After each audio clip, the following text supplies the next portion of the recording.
Сәлем, қалдарыңыз қалай, көңіл күйлеріңіз қалай? Мен сіздермен кездеспегелі тікелей эфир жасамағаныма біраз болған екен. Мен сіздерге сүйінші жаңалығыммен бөлісіп қояйын. Мен бұрында Қарағанды облысының Бұқаржы ауданының Байқадан деген ауылында тұрған болсам, мен бүгінгі таңда біз отбасымызбен Алматы төріне, Алматыға қоныс аудардық. Сондықтан қаншама уақыт біраз күнге кідіріп қалдым. Сондықтан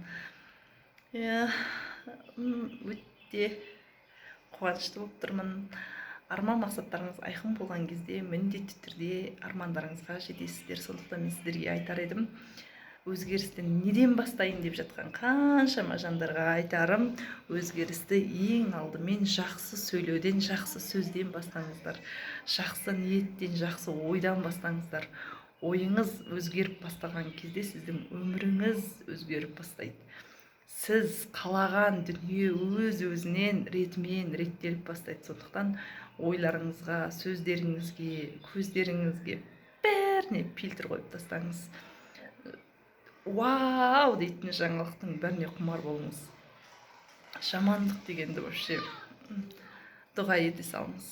Біреу ұнамайтын бірдеңе айтып жатыр ма, ренжімеңіз. Өкпе реніштің барлығынан құтылыңыз. Сонда өміріңіз сіз ойлағаннан да керемет жаққа өзгеретін болады. Сондықтан мен сіздерге кішкентай қуанышымды бөлісіп жатырмын. Барлықтарыңызға Алла разы болсын.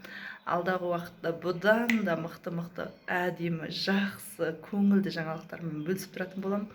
Сондықтан тез 1000 подписчикке жеткізіп тастаңыздар. Жандарым сол, мені күткендеріңізге, менімен бірге болғандарыңызға өте қуаныштымын, разымын. Алла сіздерге разы болсын. Менің жаңа үйім Алматы төріне қоныс аударған. Бұл бірінші қабаты, үстіңгі қабатта жатын бөлмеміз бар. Бала-шағамыз ұйықтап жатыр. Бүгін көрсете алмаймын, сондықтан ренжімеңіздер. Алла барлықтарыңызды арман мақсаттарыңызға жеткен күндеріңізбен қуантуды нәсіп етсін. Міндетті түрде жетесіздер.